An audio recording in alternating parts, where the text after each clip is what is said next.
Dumb ways to die is definitely how some of these royal members ended up, as some on purpose and others accidental. Like Edmund II of England. Oh, to be stabbed in thy buttocks while you rest your thighs upon the latrine is what happened to the king. And after his father's death in April 1016, Edmund was chosen as king of England by the small number of council members. The Danish invasion was around the corner and they had spies everywhere. The leader of the Danish invasion had a son who wanted to do his papa proud, so he snuck into the castle and for some reason hid in the toilet of King Edmund. He waited till the king walked in and sat where he would sit for the very last time. With a very long knife he struck and died. After 2 strikes the son escaped, and although there are different accounts to this tale of it being just an assassin, or maybe if it was the actual son who did this, either way the Danish invader didn't like it, as this was a horrible way to die. So I don't know, what do you think?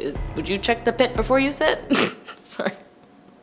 Anyways, personally, I hate this one because it's just so gross, because, you know, speaking of toilets, it did happen to him, as Duke Jing ruled the state of Jin in ancient China between 599 to 581 BC and died shortly after his abdication due to illness. According to the ancient Chinese text to the Zhu Zone, Jing consulted a shaman after being visited by a demonic entity in a nightmare. The shaman told me that he would not live to taste the new wheat, so Jin struggled on, and when the wheat was ready to be eaten, he had the shaman killed for making an incorrect prediction. Either just before he tucked into his tasty wheat or just after, he suddenly felt the need to go to the toilet. It is unknown why, but Jing fell in and it wasn't his choice. It is unknown why, but Jing fell in and ended up drowning in the pit of urine and feces. Drowning in anything is a bad way to go, but drowning in excrement is horrifying. The servant who fished his body out of the latrine also suffered a horrible death, as they were both buried alive together with Jing. Ugh. Lampreys is a nasty looking eel, and for some reason while visiting family and hunting, King Henry I of England wanted to eat a whole hearty meal of lampreys. Although Henry was fond of the fish, his doctor advised him to go avoid them because according to historian Henry of Huntington, that they always disagreed with him.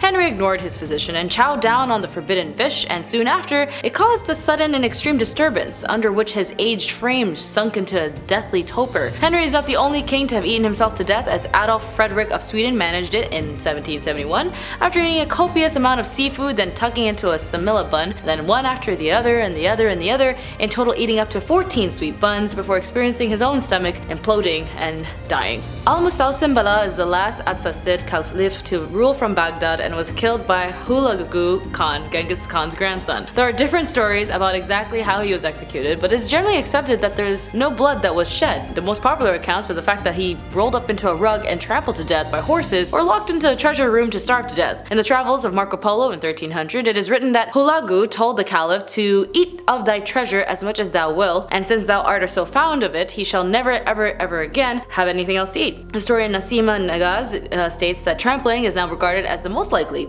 cause of death, as she comments that while this is technically a noble death, there was no blood that was spilt. It was probably because they had less nothing to do with honoring him because of his royal blood, and more of the fact that Mongols' religious beliefs and superstitions, as Mongols believed that the soul resided in the person's blood. So a bloody death meant their soul was free to take revenge, and plus, breaking a person's bone was believed to be ensure that their lineage would be ended. Sigurd Eystein-sson's life is a tale of Vikings, pirates, and treachery, and although it's perhaps to be best remembered to have one of those oddest deaths in history, Sigurd was the Viking ruler of the island of Orkney whose exploits earned him the name Sigurd the Mighty. In true Viking fashion, he sets about conquering the north of Scotland, which was then inhabited by a group of people called the Picts. This brought him into conflict with the early Moray, as male Birgit the Booktooth, as the epithets were able to give the person most distinguished feature, as we can pretty much sure that this teeth had been pretty eye-catching. In regards to this, he died by someone biting him. That's how he died. We all yell when we're upset, but sometimes it's just not good because you might die, and in the case of Emperor Valentinian I, he definitely did. Valentinian was a Roman emperor from AD 364 to 375, and he spent much of his reign defending the borders of the Roman Empire in Europe. Valentinian met with a group of Quadi messengers, the Germanic people of the Romans had been fighting constantly to negotiate, a ceasefire. The envoy maintained that the Romans had been wrong to build forts in their land and just could not guarantee that the chiefs would all cease their attacks. Ammianus Marcellinus,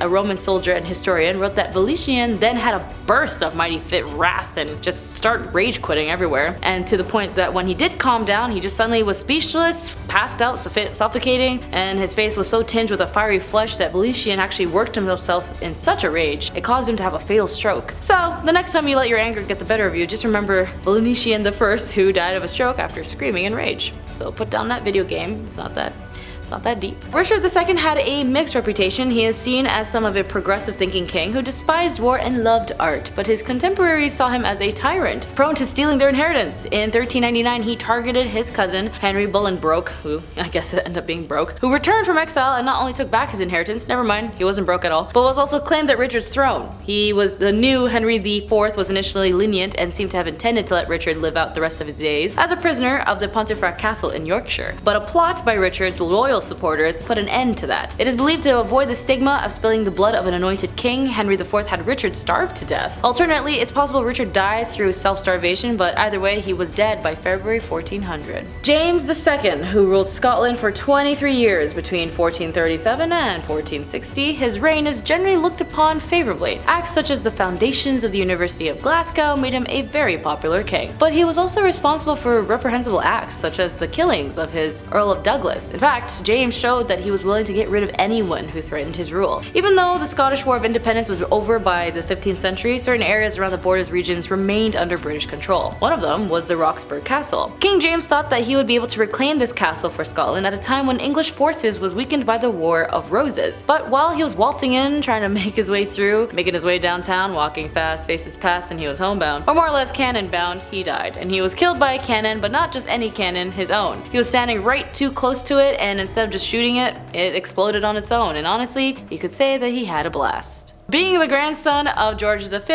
and the present Queen's first cousin, he was once again a high as fourth in line of the British throne. It is possible that the Prince of Wales named his first son William, Duke of Cambridge, after him. William apparently suffered from porphyria, which might have been actually what made King George III mad, as he owned several aircraft, skied, drove sports cars, and went ballooning and trekking around the Sahara Desert, despite the skin condition brought on by his illness. His most dangerous hobby, however, was his love of racing aircraft. In August 1972, he was competing with the Goodyear International Air Trophy when shortly after takeoff, his plane banked, left, clipped a tree, and crashed. He and his co-pilot unfortunately died absolutely instantly. Worst of all though is waiting for a nice drink but realizing it was too hot. But for the emperor, I don't think he ordered this drink intentionally. The Roman Emperor Valerian ruled from 253 to 260 AD, and when he was captured in battle by the Persian Emperor Shapur I as a prisoner of war, Valerian was subjected to humiliations which included being used as a stepping stool, for which Shapur would use him as a mount for his horse. That's kinda messed up. Sources varies in their description of this eventual execution, with the most gruesome tale being that he was forced to drink molten gold.